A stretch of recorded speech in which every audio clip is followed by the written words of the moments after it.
Olá, bom dia, boa tarde, boa noite, mundo.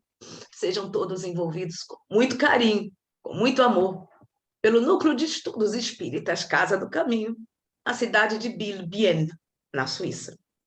Hoje teremos a exposição com o nosso querido irmão e amigo Walter Neto, Acolhimento e Mediunidade no Plano Espiritual. Ele é do SESC de Geneva. Walter, é contigo, meu irmão. Gratidão. Obrigado. A gratidão é minha. Que Jesus nos abençoe nesta noite. Walter, eu não estou te escutando, não. Teu som está baixinho, está É, baixinho. deixa eu ver. Está me ouvindo? Assim?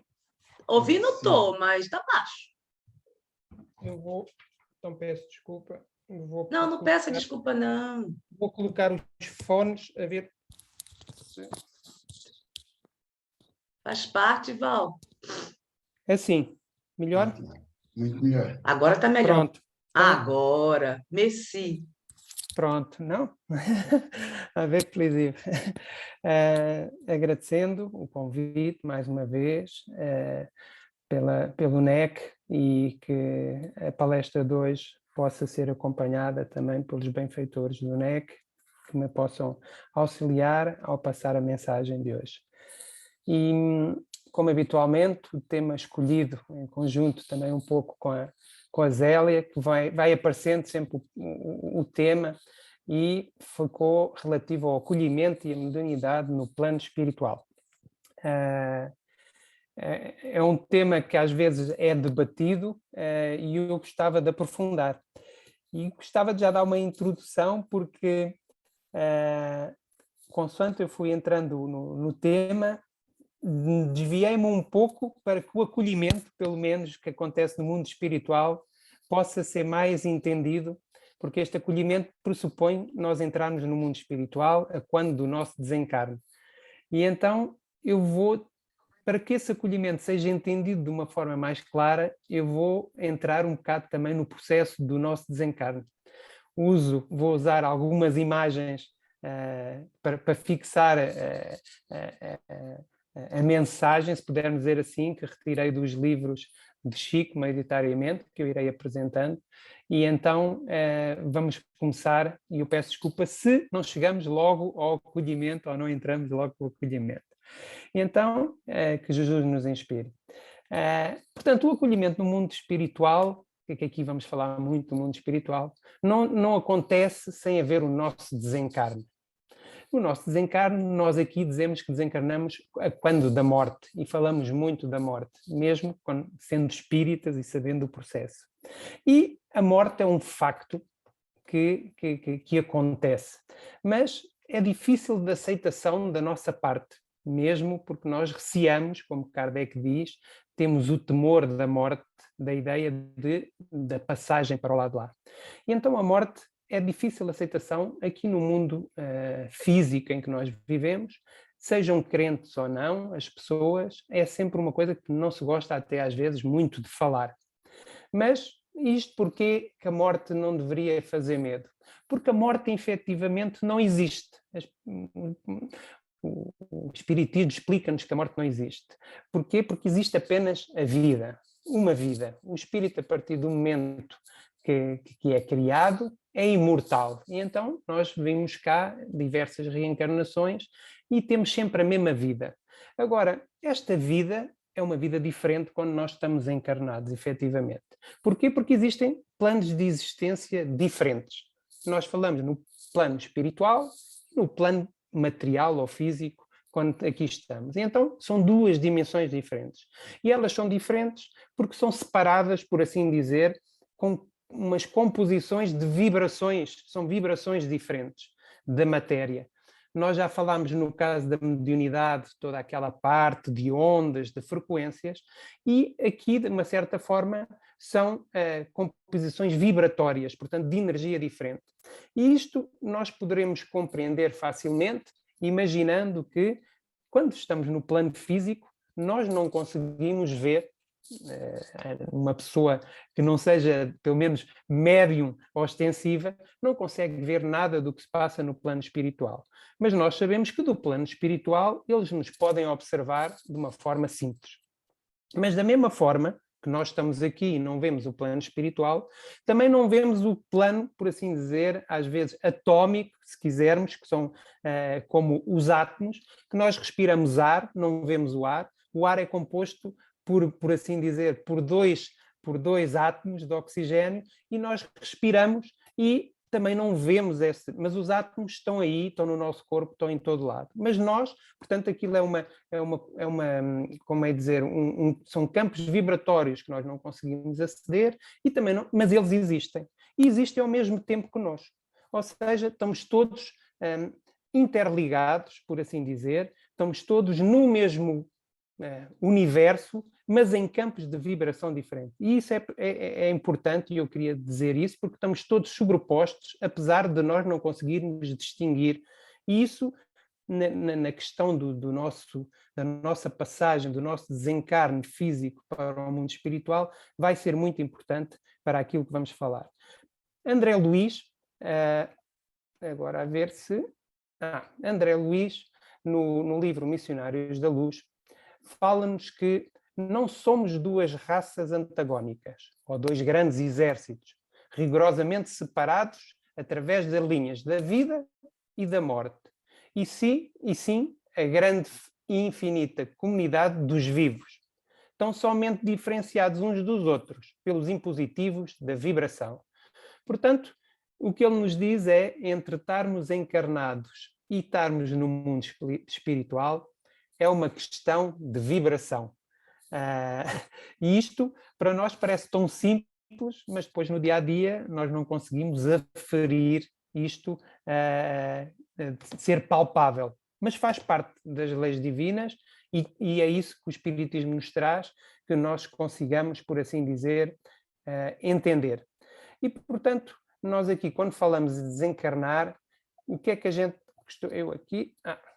Quando costumamos desencarnar, como é que costumamos exemplificar a morte do nosso corpo físico?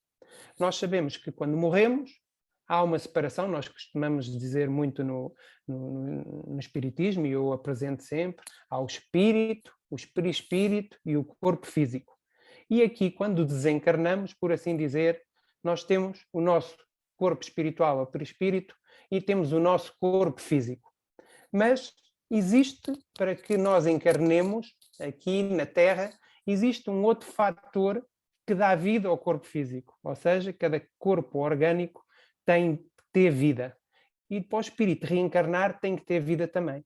E eu vou incluir aqui um outro corpo, ou um fluido, que é aquele que é chamado o princípio vital, o fluido vital, que vai dar, por assim dizer, vida ao nosso corpo físico. Sem isto, nós não conseguimos encarnar, por assim dizer, não conseguimos vir ao mundo físico. Vem o perispírito, nós já sabemos, mas para que o perispírito possa utilizar o corpo, tem que utilizar um corpo com vida. E é este fluido vital, princípio vital, que Kardec nos define muito bem, que vai dar a existência a este corpo, vai dar a vitalidade, vai dar a vida. E então, quando da encarnação, para depois passarmos rápido, nós temos este duplo etérico, ou fluido vital, que, em junção com o nosso corpo físico, cria este duplo etéreo. Então, temos o nosso corpo físico com esta irradiação vital, por assim dizer, que é o chamado duplo etérico.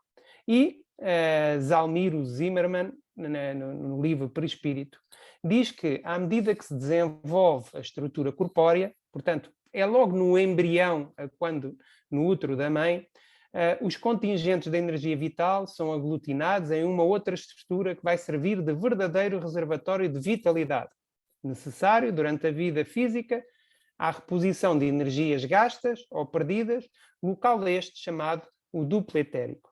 Ou seja, temos então aqui uma união do corpo físico com este fluido vital, que dá energia, que dá vida ao nosso corpo, e depois também, por assim dizer, peço desculpa, que eu estou a carregar no botão, o perispírito junta-se e ficamos aqui com 3 corpos, e é isto que nós representamos no nosso dia-a-dia. É importante termos noção disto. Eu gosto de dar o exemplo que é: nós somos o corpo físico e o nosso perispírito está enraizado, como se fosse a raiz na terra, dentro do nosso corpo físico. E então, e está assim até ao momento da morte, por assim dizer, que o desligamento, que a gente depois irá falar mais à frente, vai ser sair essas raízes desta terra, a terra sendo o corpo físico. Mas pronto, aqui o nosso corpo físico tem vida. E então, quando da encarnação, somos assim constituídos. Agora vamos entrar na parte da morte ou da desencarnação. Quando acontece a morte ou a desencarnação, peço desculpa, o corpo espiritual e o corpo físico aqui estão aderidos como, um ao outro do ponto de vista magnético. Portanto, é como uma raiz, mas isso está magneticamente ligado. Estes 3 corpos estão ligados muito forte, é impossível separá-los. Mas a quando da desencarnação, da morte, por assim dizer, Allan Kardec nos diz que a separação só é completa e absoluta quando não mais resta um átomo do perispírito ligado a uma molécula do corpo. E isto é muito importante para o processo de desencarne que nós vamos ver. Portanto, separação, apesar do corpo, e nós vamos ver, o nosso corpo físico pode estar morto, mas só podemos dizer que o espírito, ou o nosso perispírito, ou o nosso espírito está livre do corpo quando não resta um átomo de perispírito ligado a uma molécula do corpo. E isso faz muita diferença. Porquê? Porque numa situação em que o nosso espírito se afasta, aqui eu vou falar no perispírito, que é esta figurinha verde que faz, o nosso corpo fica somente com o corpo físico e o fluido vital.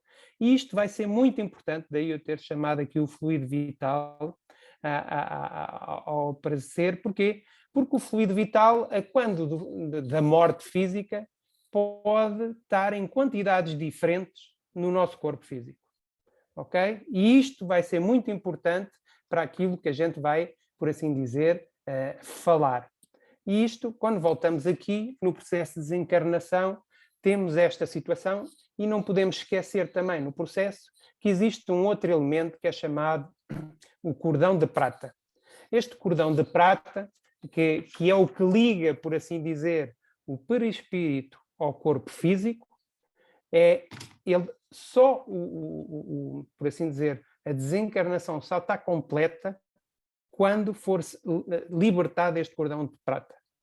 E este processo pode ser muito variável, demorar de horas até anos. E nós vamos ver, com base nas informações que temos, na literatura que temos, que isso assim é. Portanto, nós aqui temos, quando de uma morte ou de um desencarne, temos 2 situações. Pode haver a destruição do nosso corpo físico, por exemplo, num acidente. Nós podemos ter uma morte devido a um acidente em que o nosso corpo físico não fica em condições para continuar a sua vida física, devido às mais diversas situações, aos mais diversos tipos de acidente. E depois temos também a morte, que pode ser por deteriorização do fluido vital. Isto é o quê? Pode ser por idade ou doença. Ou seja, este fluido vital, nós sabemos que, através da literatura, nos diz que nós temos, só há um determinismo, por assim dizer, quando reencarnamos, é que vamos morrer um dia. E isso é o único determinismo que nós temos na nossa reencarnação. E sabemos também que no plano da reencarnação já temos a data, mais ou menos, ou a altura aproximada de quando voltaremos ao plano espiritual. E isso é importante. Porquê? Porque vimos com a quantidade, já definida ao início, do fluido vital necessário para cumprir a nossa tarefa, o tempo que nos é proposto nesta reencarnação. E isso é muito importante. Porquê? Porque, como sabemos, às vezes trazemos o tempo para viver até aos 30 ou 40 anos, por exemplo. E vamos trazer fluido vital necessário para viver durante esse tempo. E porquê? Porque vai estar definida a hora da nossa partida. Então nós não precisamos trazer mais fluido vital do que aquele que precisamos. E aqui, como falámos na deterioração do fluido vital, tem a ver com a idade. Ou seja, o nosso corpo vai envelhecendo, o nosso corpo físico vai envelhecendo, porquê? Porque também vai perdendo sua vitalidade. E consoante perde a sua vitalidade, vai se degradando de uma forma suave até chegarmos à madureza dos 90 anos, em que temos dificuldade de manter, por assim dizer, os nossos órgãos a funcionar como quando se tinha 20 anos. Não é? E então o nosso fluido vital já se foi gastando e então também somos mais fracos fisicamente, por assim dizer. E então aqui é importante nestas duas situações, porquê? Porque é preciso fazer a distinção entre morrer e desligamento. Portanto, nós quando morremos, nestes dois casos que aqui falamos, nós quando morremos é uma morte física. O nosso corpo físico é que se deteriora e então é uma questão física. Quando falamos do desligamento, por assim dizer, do perispírito do nosso corpo físico, estamos a falar de uma coisa puramente espiritual. E então, quando há o desligamento do perispírito, é uma coisa espiritual. Quando há a morte do nosso corpo, é uma coisa física. São coisas completamente diferentes, de planos diferentes que eu falei ao início. Portanto, o nosso tipo de morte irá influenciar, por assim dizer, significativamente o nosso processo de desligamento. E nós temos exemplos, imensos exemplos na nossa literatura, na literatura espírita. E eu gostaria de trazer aqui alguns. Nós, por exemplo, sabemos que no processo de acolhimento, quando que iremos falar mais à frente, mas o processo de acolhimento, quando somos acolhidos no mundo espiritual, tem a ver com o nosso mérito também, ok? Com as nossas questões morais, ou seja, com o nosso desenvolvimento moral. Ou seja, há pessoas que por mérito são acolhidas logo após o falecimento, por assim dizer, no mundo espiritual. Há outras pessoas que são deixadas durante um período, que pode variar de horas, a dias, a meses, a anos, que por razões de causa e efeito, por razões de morais, pode demorar tempo a poder essas equipas a assistir esses espíritos. E nós temos exemplos muito práticos nos Obreiros da Vida Eterna. André Luiz nos dá vários exemplos de 5 desencarnações de acolhimentos diferentes, consoante cada espírito. Ou seja, um espírito que seja espiritualizado, por assim dizer, que aceita a morte, que acredite no mundo espiritual, será mais fácil o seu desligamento do que um espírito que seja ateu, materialista. E isso é muito importante. Portanto, esse desprendimento espiritual é bastante importante para analisarmos. Portanto, o nosso tipo de morte irá influenciar o nosso processo de desligamento. O sofrimento é subordinado à força adesiva com que o perispírito está ligado ao nosso corpo físico. Depois, Kardec nos fala deste período no Céu e Inferno, na segunda parte, logo no primeiro capítulo, parte 2, primeiro capítulo, fala-nos do passamento, ou seja, é a passagem do mundo físico para o mundo espiritual. E isto é importante porque ele faz aqui uma distinção e entramos então nos detalhes de quando passamos para lá, não é tão simples assim. E ele nos fala no desligamento, que nós já falámos aqui. Este desligamento é puramente espiritual, não tem nada de físico, e este desligamento é efetuado ou por equipas ou por o tempo para que ele se dê. É conforme os pontos ligados e o estado moral da alma. Ou seja, uma pessoa que use os atributos que nós lutamos todos os dias para nos melhorarmos, para tentarmos ser mais verdadeiros, mais honestos, tudo isso vai ser pontos ligados ao nosso corpo físico, entre o nosso perispírito e o nosso corpo físico, que vai fazer com que o nosso estado moral da alma possa estar em melhores condições, se assim não o for. Ou seja, uma pessoa que não creia no mundo espiritual, o seu estado moral da alma não é depurado. E até a espiritualidade do outro lado, para auxiliar este desligamento, vai ter dificuldade em fazê-lo. Às vezes até aqueles e temos o exemplo de Dimas, que depois iremos falar um pouco mais à frente, que é um médium que no processo de desencarnação ele não consegue desligar-se logo dos familiares e das preocupações do dia-a-dia. Portanto, isto não é um processo fácil para ninguém, nem para aqueles que são mais espiritualizados ou que acreditam na vida, para lá de outra dimensão, numa outra dimensão. Portanto, todos estamos ligados a esta situação e é importante revermos, e eu próprio, na produção aqui da aula de hoje, ou no estudo de hoje, há coisas que depois fico a pensar e então tento trazer para aqui também um pouco. Depois Kardec nos fala ainda de outra parte, que é a chamada perturbação. E ele diz que é um estado normal no instante da morte e perdurável por tempo indeterminado.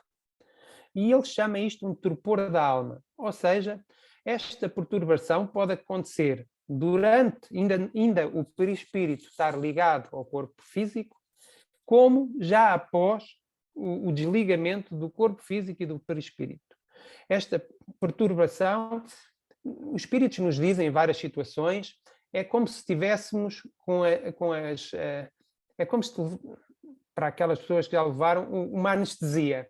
E quando acordamos da anestesia, parece tudo tão turvo, os sons não são tão nítidos, a percepção à nossa volta não é tão nítida, é um período assim, e eles nos dizem que é um pouco isso, em que e este instante eles chamam mesmo como se houvesse um nevoeiro a nível das coisas que podemos visualizar, como se estivéssemos num torpor autêntico. E então isto é difícil quando o espírito se reconhece nessa situação, é normal ficarmos aflitos, assustados, porque não sabemos o que se passa. E no caso, por exemplo, eu vou referir no caso de no livro Voltei, de Chico Xavier, temos um caso também muito específico, não é? Que é eu agora até me esqueci do nome, peço desculpa, Irmão Jacó?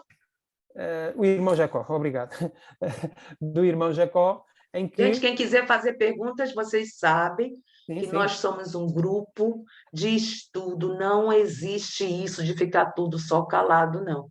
Aqui nós estamos para estudar, não é isso, Walter? E para trocar ideias, qualquer coisa relativa a este processo, não hesitem.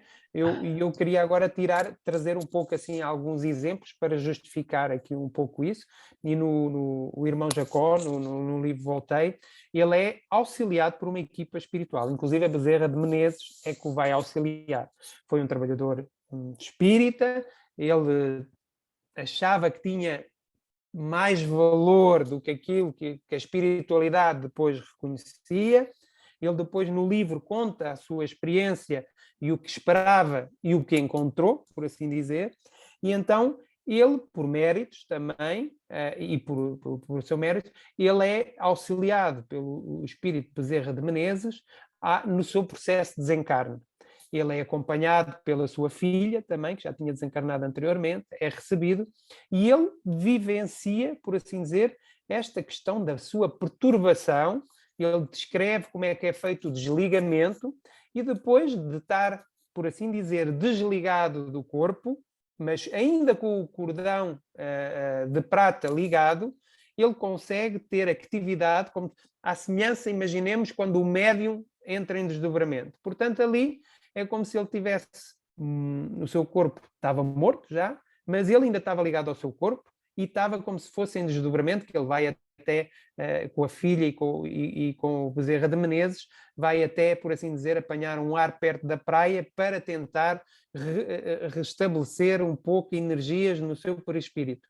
E então ele conta-nos que neste caso ele também depois fica numa situação de perturbação, em que fica tudo bastante turvo, ele não consegue refletir muito bem, não consegue orar, e que chega a uma altura que é como se deixasse dormir, que era tudo tão turvo, e fica muito cansado a debater-se contra isto. E, portanto, nesse processo de desligamento, acontece, esse processo de perturbação também acontece, e há um auxílio, por assim dizer, das equipas espirituais, que neste caso aqui, uma dessas pessoas era o Bezerra de Menezes. E se alguém quiser colocar alguma coisa, se faz favor, não hesite. E eu aqui, portanto, agora temos aqui uma situação que é um exemplo, por assim dizer, mais prático, que é quando se encontra no processo de desencarne, imaginando aqui que uma pessoa está em casa, no seu leito, na sua cama, e neste processo, que é o caso que nós temos, por exemplo, de Dimas, né, nós temos várias coisas que podem auxiliar ou não ao nosso desligamento e ao nosso desencarne. Temos, de um lado, os nossos familiares, que estão ao nosso lado, que nos acompanham no dia a dia, e então Dimas, ao mesmo tempo, apesar de ser espírita e de ser médium, é-nos dito que ele não trabalhou ou não passou as informações necessárias à sua família sobre o processo de desencarne.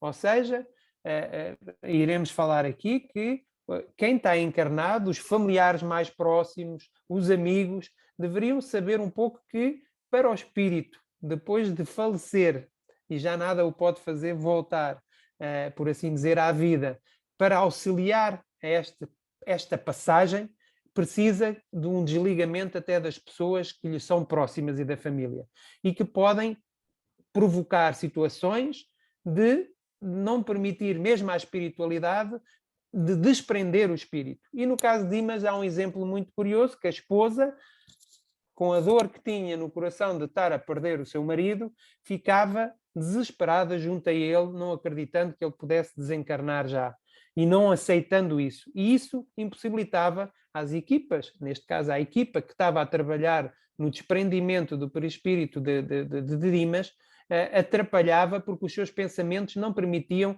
que os fluidos e o desprender pudesse ocorrer. E depois temos do outro lado as equipas que trabalham e também os familiares que muitas das vezes, se tivermos merecimento, nos podem acolher do outro lado. Mas tudo isto, e nós não podemos esquecer que estamos a falar do acolhimento a quando do desencarne, tem dois planos diferentes. E isto tudo se passa no mesmo quarto. E a espiritualidade nos explica isso. Portanto, temos a parte física do corpo físico, só há uma vida, mas estamos a viver em planos diferentes. E aqui no mesmo quarto acontece. Aqui neste caso, que é isso que eu vou mostrar, é a sua esposa e a família que estavam tristes com o partir deste plano físico, deste plano material do patriarca da casa, e do outro lado tínhamos já a espiritualidade, a equipa, que neste caso ele era meritório também. E eu digo isso porquê? Porque casos há, eu vou dar aqui um exemplo do caso no livro Ação e Reação, é-nos contado um episódio em que há um desencarne coletivo. Há um avião, é no capítulo 18, Resgates Coletivos, em que há um avião que cai. E então André Luiz assiste a como é que no plano espiritual é feito o tratamento disso. E então, nesse acidente, por assim dizer, são informados que existem 14 entidades desencarnadas naquele avião. O avião chocou numa montanha, e então eles são informados. E ao qual depois é informado que a equipa espiritual tem que ir lá auxiliar nesse desencarne, mas vão só remover 6 das 14 entidades desencarnadas no doloroso sinistro. Ao que o André Luiz fica assustado, dizer assim, mas como? Como é que isso é possível? E então ele diz que eles descrevem que 8 dos desencarnados no acidente estavam como que algemados aos corpos, mutilados ou não, 4 gemiam, jungidos aos próprios restos, e 2 deles, não obstante ainda enfaixados às formas rígidas, gritavam desesperadamente em crises de inconsciência, ou seja, estavam todos assustados, em pânico, com a situação que se lhes deparava. E então, aí, o que é que eles dizem? Que a espiritualidade vai em socorro e é distribuída, e ele nos diz, o mentor, ele questiona, mas porquê só alguns é que serão objeto de auxílio da espiritualidade no processo de desencarne? E o mentor, que era Druso na altura, disse assim, o socorro é distribuído indistintamente a todos eles. Contudo, a morte é diferente para cada um. No momento serão retirados da carne tão somente aqueles cuja vida interior lhes outorga a imediata libertação. Quanto aos outros, permanecerão ligados, por mais ou menos tempo, os despojos que lhes dizem respeito. E André Luís fica assustado, mas porque uns serão atendidos e outros não? E de quanto tempo poderá acontecer? E ele questiona, mas quantos dias ficarão ali ligados ainda? Porque é que não... E ele diz, depende do grau de animalização dos fluidos que lhe retém o espírito à atividade corpórea. Alguns serão detidos por algumas horas, outros, talvez, por longos dias. Quem sabe? E André Luís, como nós, não sabemos o porquê, mas pronto, como aqui nos é explicado depois, ele diz que o corpo inerte nem sempre significa libertação da alma. E então, quanto mais estivermos ligados às correntes baixas de pensamento, mais tempo gastamos para esgotar as energias vitais. Druso diz-nos ainda que é nas energias ou nos pensamentos que agarramos à Terra é que encontramos esse combustível para ficarmos agarrados, por assim dizer, ao corpo. E então não podemos fugir por força dos débitos contraídos perante a lei. Assim é que a morte física não é o mesmo que emancipação espiritual. Ou seja, aqui nos dizem logo que cada caso há um caso. E na literatura nos dizem que há uma graduação enorme dentre cada uma das situações. Nós, no processo de desprendimento, por assim dizer, que ocorre e que agora vamos falar, que é o caso especial também de Dimas, por assim dizer, nós sabemos que existem equipas de desligamento, mas também sabemos que, e a espiritualidade nos diz, que é preciso merecer o auxílio, apesar de nunca sermos desamparados, é preciso merecer auxílio para termos uma equipa de desligamento no momento em que falecemos.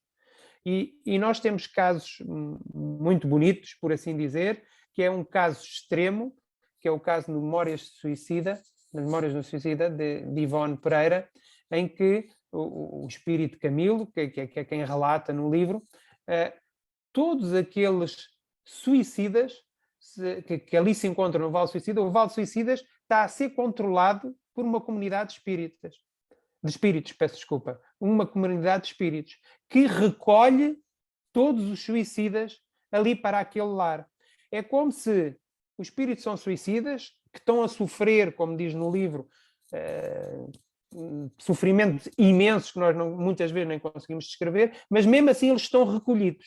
Porquê? Porque há situações em que espíritos de colónias ainda em processo de desenvolvimento, de colónias com espíritos do mal, tentam às vezes atrair estes espíritos para ter atitudes menos dignas e para reforçar, por assim dizer, as suas populações.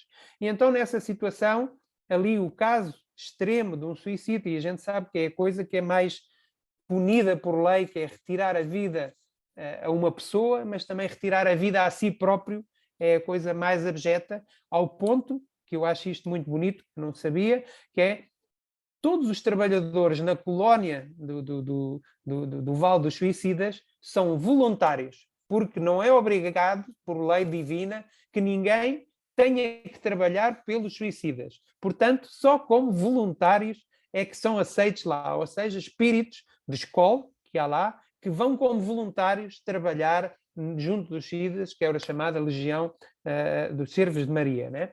E então, aqui, as equipes de desligamento, por assim dizer, têm também tarefas.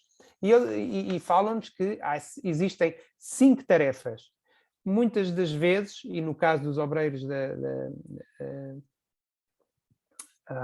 esqueci-me, não é os obreiros da vida eterna, do livro Os Obreiros, de Chico, peço desculpa. Acho que é os Obreiros da Vida Eterna. Da vida eterna. Obrigado. Agora estava a ver, nos Obreiros da Vida Eterna existe os 5, por assim dizer, tarefas. Ou seja, muitas vezes o espírito, quando está num processo de desencarne, se tiver uma doença, eu dou o exemplo da doença do cancro, que é uma doença que às vezes demora um certo tempo até acontecer o desencarne, é a perda do fluido vital, mas os espíritos em desdobramento vão até colónias de socorro prepararem-se também para o seu desligamento. E é o caso do que acontece também nos Obreiros da Vida Eterna de um médium. Depois é a proteção, que acontece também naquele caso do desencarne coletivo que eu falei há pouco do livro A Ação e Reação, em que são protegidos porque quando há o desencarne o corpo físico ainda fica com esse fluido vital que os espíritos da sombra gostam de aproveitar esse fluido para terem emanações de energia e tentarem fazer ações menos corretas. Depois há o encaminhamento, por assim dizer, também dos espíritos, que é outra tarefa, é o encaminhamento dos espíritos consoante a sua evolução. Ou seja, mesmo quando desencarnamos, podemos ficar no umbral, podemos ir para postos de socorro, podemos ir para colónias, e espíritos evoluídos vão para colónias ainda superiores àquelas como o nosso lar, por exemplo, não é? Portanto, depois há o cortar dos laços, que é a coisa terminal, que é o tal laço de prata, é a última coisa que se faz para o espírito sem poder estar já no plano espiritual 100%, livre, né? E depois há o chamado, peço desculpa aqui, do cortando os laços, é as ligações que temos ao mundo corpóreo, sejam elas mentais, sejam elas espirituais, de forma a estarmos em condições para haver o rompimento do cordão de prata. E isso é o que acontece. Depois temos esse trabalho da espiritualidade que são feitos a quando do corpo físico que está ali deitado na cama, que nós vemos aqui uma imagem, em que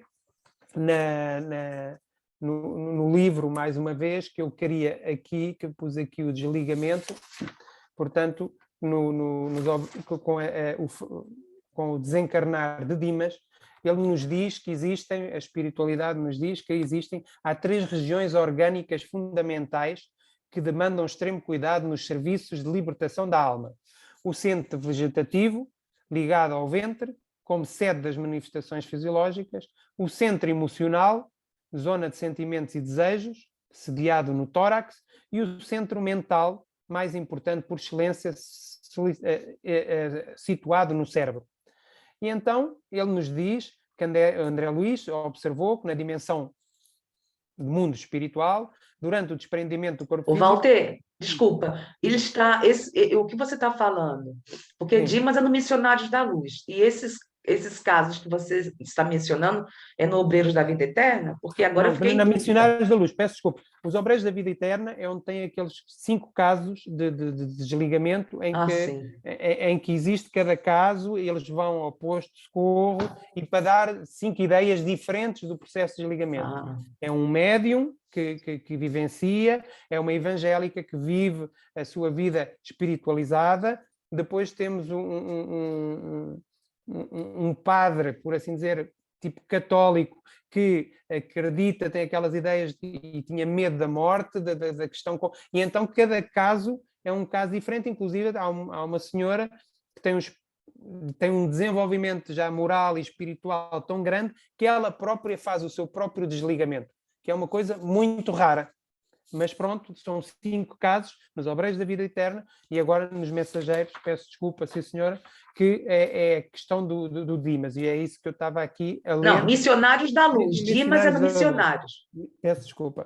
Que é isso, Walter? Não, é porque eu tenho a folha e não pus Claro. o nome do livro e estou aqui a trocar, e isso é importante, agradeço. Portanto, nos Missionários da Luz, que é a desencarnação de Dimas, e então, quando ele está-nos a explicar que há em 3 fases, por assim dizer, 3 centros vitais, depois há a libertação em que ele diz esta substância, como se fosse uma substância que vai espalhada, assumiu um caráter plasticizante e o seu desprendimento da mente de Dimas, do corpo, deu origem a um novo corpo espiritual. Observemos bem que não se trata não se trata propriamente dito do novo corpo espiritual, mas da transformação do antigo corpo espiritual, uma mutação. Ou seja, aqui quando isto acontece, depois quando, por assim dizer, a alma é libertada da parte cerebral, é feita a nossa cópia do momento. Ou seja, nós vamos parecer no mundo espiritual tal e qual como parecemos hoje em dia, ou quando da desencarnação, e vamos ser a mesma pessoa. E ficamos ligados aqui numa imagem, pura e simplesmente pelo o cordão de prata até esse tratamento. Esta situação, no caso, por exemplo, do irmão Jacob, no livro Voltei, ele fica ligado ainda quando acontece o velório. Ou seja, o velório está a acontecer, ainda tem uma ligação, e ele apercebe-se de todos os pensamentos, de tudo aquilo que acontece à volta. E isso é muito importante também termos a noção. Porquê? Para além de quando estamos, no caso que vimos há pouco, o leito, estar deitado no leito em que a família está preocupada, depois no velório continuam todos os pensamentos, inclusive nos dizem e nos instruem como é que devemos, por assim dizer, auxiliar o espírito e tentarmos passar às pessoas que ali estão presentes. A nível de pensamento, porque isto é tudo moral, e então quando nós chegarmos o dia em que vamos desencarnar, nós vamos estar preocupados com a nossa família, com o nosso dia-a-dia, e se a gente estiver naquele estado de perturbação, vai ser difícil até refletirmos sobre isso, porque estamos muito, como dizer, estamos muito assustados e difícil de clarear as nossas ideias. Portanto, é agora que estamos na oportunidade de nos melhorarmos, por assim dizer, a pouco e pouco, e eu agora gostava então, se calhar agora, passar um pouco para a questão da mediunidade no mundo espiritual.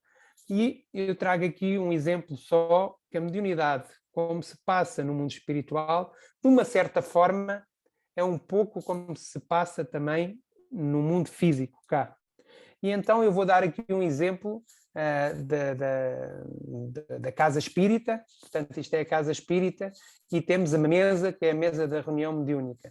Quando num centro espírita existe a reunião mediúnica, nós, por assim dizer, existem, a espiritualidade nos diz que existem proteções magnéticas em que os espíritos fazem faixas fluídicas para a proteção da reunião mediúnica e da equipa que está a trabalhar. E então aqui neste caso eu queria mostrar como é que nos explicam também como é feita essa proteção. À volta da mesa mediúnica é criada umas divisões como faixas fluídicas à volta da mesa e dos comunicantes, aqueles que vão participar na reunião mediúnica, tanto a equipa espiritual que acompanha, como os encarnados, como aqueles que irão prestar as suas manifestações. E então existe esta primeira faixa, por assim dizer, de proteção. Depois existe uma segunda faixa, mais afastada, em que as entidades que assistem, por assim dizer, muitas das vezes essas entidades têm as mesmas afinidades, os mesmos pensamentos daqueles que se vão comunicar. E então é como se fosse uma assistência em que, ao falarem, quando houver a doutrinação do espírito, os outros vão ouvir e vão se identificar com ele, ou seja, há uma afinização. Mas não podem entrar ali naquela faixa. Depois, nos dizem também que existe uma terceira faixa que protege, por assim dizer, as entidades fora do centro espírita, ou seja, há uma graduação também nisto. E sabemos que, em especial, eu tenho aqui como exemplo retirado do livro da Transição Planetária, um exemplo de como acontece essa mediunidade no plano espiritual. E na base, um trabalho que é referido aqui, que é relativo a um espírito que é Sadoc, que é acompanhado, por assim dizer, pela equipa espiritual, é trabalhadores de um centro espírita que um deles era doutrinador e médium no centro espírita, recolhe a sua casa, fisicamente, não é? Numa situação normal, e depois, em desdobramento, volta para vir trabalhar ao centro, em que é cerca de 2 da manhã, nenhum centro estará a trabalhar normalmente, mas a espiritualidade vai trabalhar, porque tem uma tarefa, e vai fazer como que uma reunião mediúnica. Da mesma forma, aqui é feita uma mesa mediúnica, é colocada uma mesa mediúnica em que estão os médiuns, que no corpo físico são médiuns também, desdobrados nesta situação, e existem também estas faixas de proteção. Então, neste caso, é a mediunidade de Divaldo, de Manuel Filomeno de Miranda, que nos conta esta situação. Eu gostaria, se não se importa, de ler aqui só um pouco para transmitir como é que isto se passa, né? Como é que isto é idêntico, por assim dizer, também ou um pouco idêntico, paralelo àquilo que é efetuado no plano físico aqui. Portanto, os membros foram convocados entre os encarnados, eram companheiros adestrados no socorro aos espíritos renitentes no mal e acostumados aos debates que sempre se travam durante o atendimento especializados. Portanto, eram médiuns que já estavam habituados a este tipo de trabalho.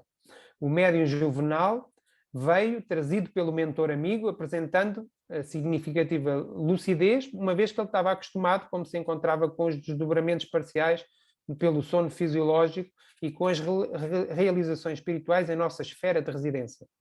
Portanto, ele nos diz depois, durante essa situação, um dos vigilantes que se encontravam à porta da entrada da instituição veio notificar-nos que o grupo de rabinos judeus acercava-se e o sumo sacerdote Sadoc, à frente, acolitado por mais de 100 de outros chefetes, igualmente portadores de semblantes ferozes, alguns com visíveis formações, deteve-se à porta principal. Portanto, todos eles aqui ficaram nesta faixa, chegam a esta terceira faixa a verde, ficam ali todos para vinham conversar aqui com a equipa espiritual.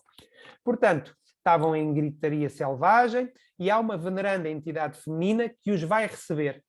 E então convida-os a adentrarem-se no recinto, onde era aguardado com respeito e afetividade, sendo permitida também a entrada de alguns membros do seu séquito, que confessamos era estranho e sombrio.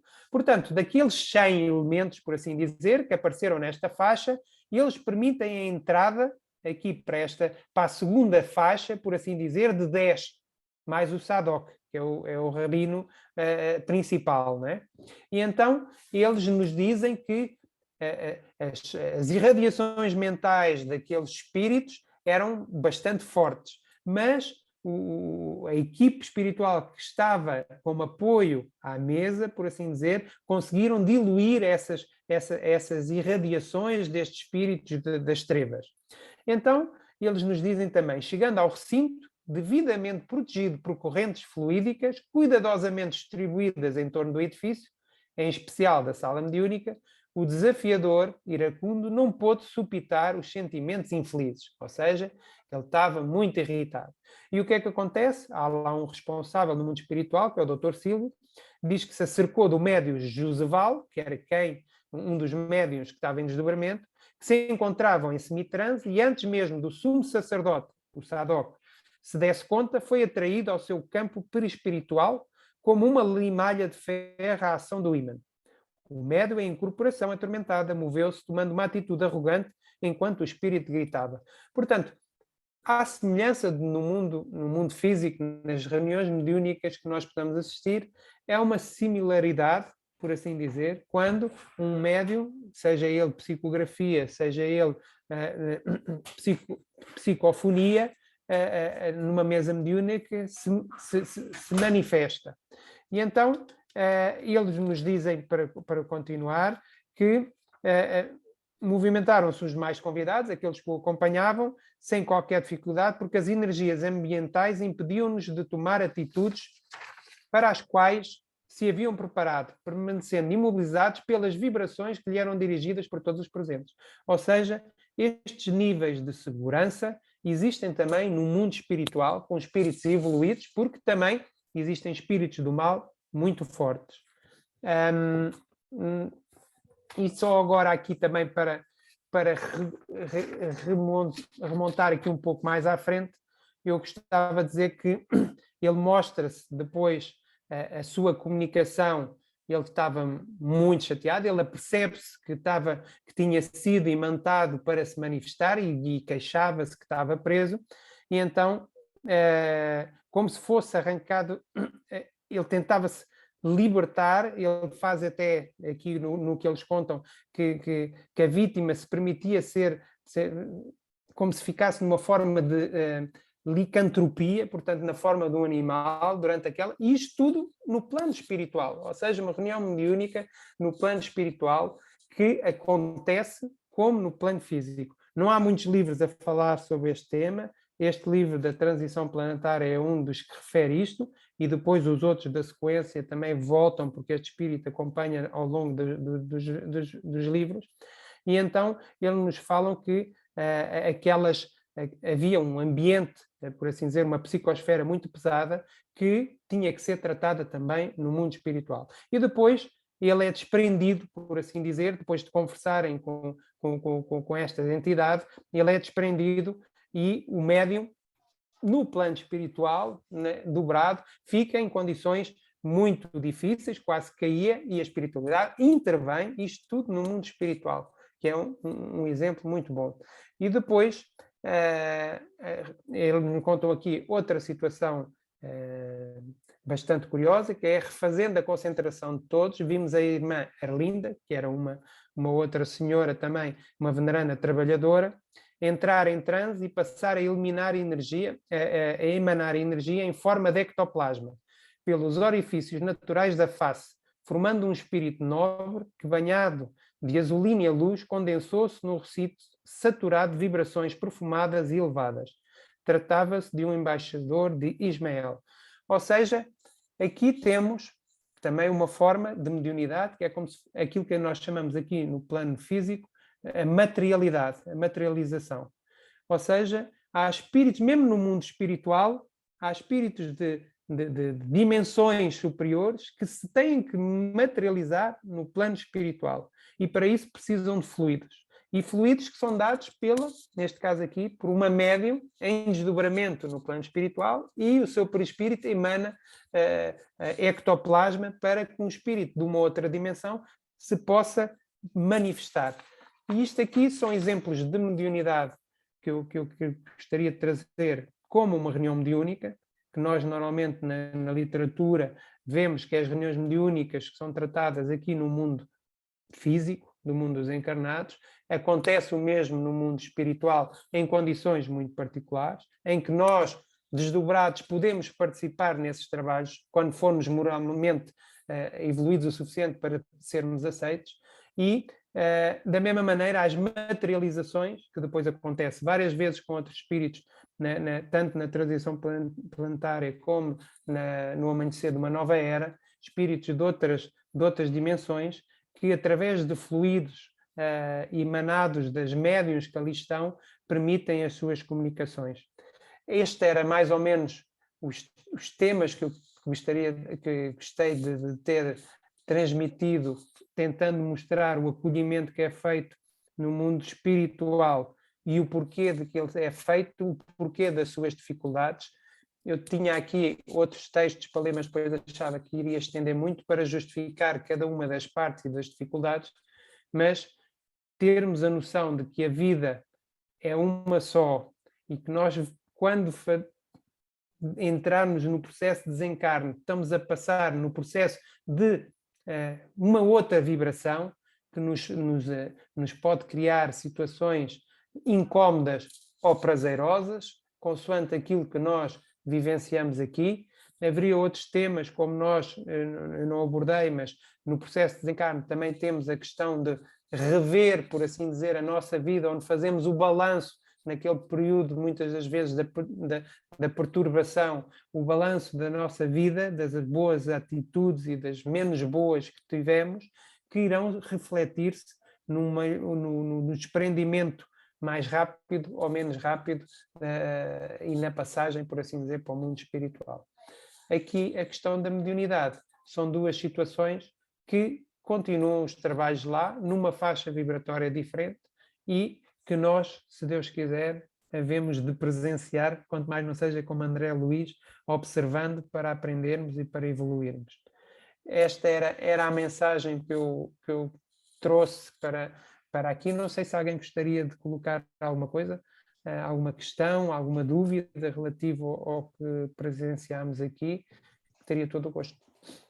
E aí, gente? Vamos... Alguém quer fazer algum comentário, fazer alguma pergunta? Walter, fica difícil fazer algum...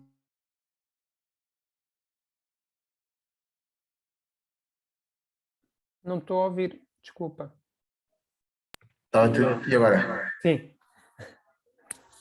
Estava-te a dizer. Que é de uma maneira tão simples e tão concisa que tu explicas que fica difícil não percebermos. Obrigado. Muito obrigada, porque realmente é sempre um prazer. Adalberto está muito quietinho para o meu gosto. Adalberto está lá no Japão, viu, Walter?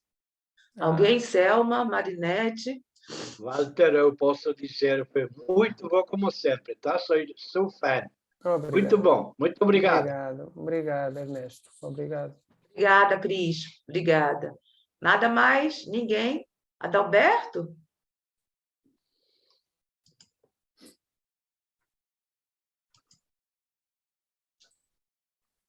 Algum questionamento? Teria uma pergunta. Por favor, Leide.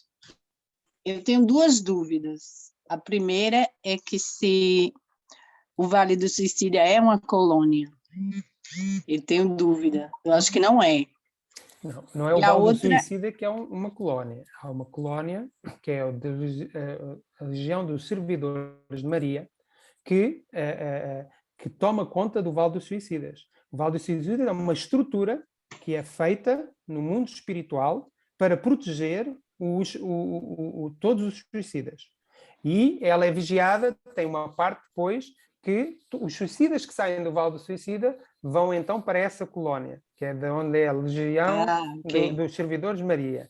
E nessa colónia depois há o hospital, há o manicômio e o isolamento, por onde eles, consoante o estado dos suicidas, vão para dessas situações, consoante a condição em que se encontra.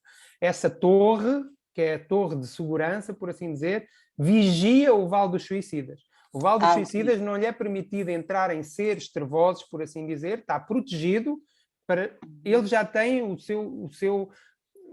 seu inferno ali, porque são todos suicidas. Mas não é permitida a exploração desses suicidas, porque são mentes muito frágeis, com muito mais condições, e às vezes espíritos muito inteligentes e muito maus também aproveitam-se dessas energias para depois utilizar essas pessoas frágeis. Portanto, não é uma colónia, é como se fosse um posto de socorro tratado por aquela colónia, onde eles são agregados para estarem protegidos. Entendi. Okay? O que a gente vê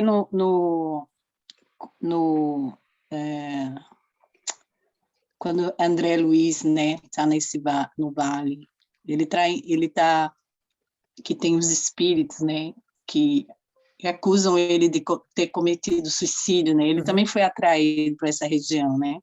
Mas ele não está no Vale dos Suicidas. Mas não é o Vale dos Suicidas. Não, mas ele foi atraído para essa parte mais sombria. Claro que sim, né? sim, mas pronto, não é o Vale dos parte Suicidas. Tinha vários tipos, porque a questão é que Kardec também nos diz depois que existe, a nossa afinidade vai para os gostos, porque o André Luiz foi o que chama um suicida inconsciente, porque ele teve 8 anos no umbral, numa situação em que, pronto, ele também não terá, durante a sua reencarnação, também não praticou só coisas boas. E então ele teve lá 8 anos, possivelmente porque ele foi um suicida inconsciente. Porquê? Porque ele fumava, ele bebia, então é como se tivesse degradado o seu corpo físico, como nós falámos aqui, mas se calhar ficou com 8 anos de fluido vital ainda. Ok? Então, como ele tinha fluido vital para mais 8 anos e não durou os 8 anos que estava programado, porque teve uma atitude suicida inconsciente em que bebeu álcool, vamos pôr situações dopantes, seja tudo aquilo que fizermos mal ao nosso corpo, estamos a antecipar, por assim dizer, o término da nossa reencarnação. E quando faz o processo de desligamento, vamos cumprir, por assim dizer, os anos que devíamos estar ainda. E possivelmente seria à volta destes 7 ou 8 anos que lá teve. Depois, quando ele se virou também para a oração, ele, a partir do momento que se virou para a oração e que acreditou que poderia ser do alto libertado, é quando o atendimento, por assim dizer, da espiritualidade permite, ele abre o seu campo mental para ser auxiliado. E a partir daí ele vai então lá para o hospital, juntamente com outros colegas, porque, como você vê, havia um conjunto de espíritos que faziam a passagem lá para ver quem é que estava em condições de ir para o hospital, para o manicômio. Portanto, aquilo eram vigiados, e depois eles dizem que eram vigiados como se fosse uma prisão, mas com o intuito de ajudar aqueles espíritos necessitados, não é? Então, recapitulando, o Vale do Suicida não é a colônia, mas eles são retirados para a colônia, né? Exatamente, que está, a colónia verifica, é como se fosse um anexo, está vendo? E quando eles estão em condições, então, ou vai para o hospital, ou vai para o manicômio, ou vai para o isolamento, e depois dali é decidida a sua reencarnação também, ok? Uma outra pergunta. Eu queria saber também dos drogados, né? Porque eles, às vezes, eles ficam fora de si, de tanta droga. Então, aquilo ali até o cérebro dele já não acho que não raciocina mais. Certo, mas está-me a falar no mundo espiritual ou aqui no mundo físico? Eu estou falando no mundo espiritual. Como é que eles lá, tá entendendo? Assim, porque é a mesma coisa de lá. Se ele está aqui, aí ele, no caso, para ele se melhorar, né, é a mesma coisa do suicida. É um pouco que é assim, primeiro é a aceitação de que eventualmente não tiveram a atitude correta. Depois eles são afinizados com aqueles que se encontram no mundo espiritual para consoante o seu mérito também, se ele tiver mérito, se for uma pessoa que, independentemente desse vício, se for uma pessoa que acredita na espiritualidade, se for uma pessoa, se a sua família rezar por ele, poderá ter alguns méritos, porque nem todos os drogados são maus, necessariamente, são pessoas às vezes perfeitamente normais e muito boas pessoas, mas com aquele vício, não é? E, portanto, terão atendimentos diferentes, consoante o seu valor ou o seu mérito. E a espiritualidade tentará, se calhar, também haverá vales, eu não conheço, mas sítios onde são protegidos para não obter, para ultrapassar aquele vício. Têm que ter vontade, têm que ter fé, e depois que é para evitar que eles não sejam atraídos de igual forma por aqueles que querem o mesmo. E depois vão obsediar, muitas vezes, os encarnados através desta situação, porque eles conseguem obter o fluido que lhes permite ter a sensação da droga. E a obsessão advém daí mesmo. Mas isso são casos depois já mais específicos, mas no mundo espiritual todos somos afinizados com os tipos de pensamento que nós temos.